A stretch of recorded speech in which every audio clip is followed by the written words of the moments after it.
Good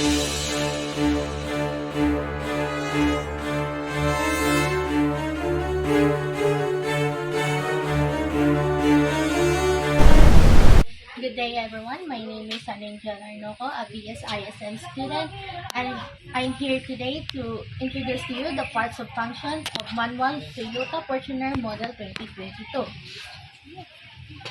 This is the grille, and this is the bumper, this is the plate number, and this side, this is the headlight, signal light, and the park light. And this one above is the hood. Okay, this one is the windshield, window wiper, and this side, you have a side mirror with signal light. And this one, this is a car window, car door, and the car door handle. This is the tire, and this is the hubcap, and the overall, this is called wheel.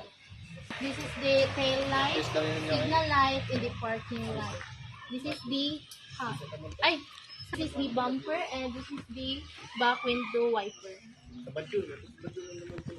And this one is the fuel system.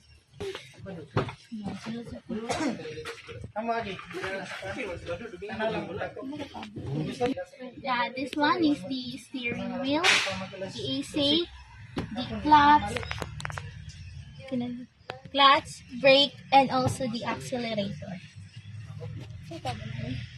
This is the rear view mirror, and this is the visor, and this is the gear, handbrake, seat, and the seat belt.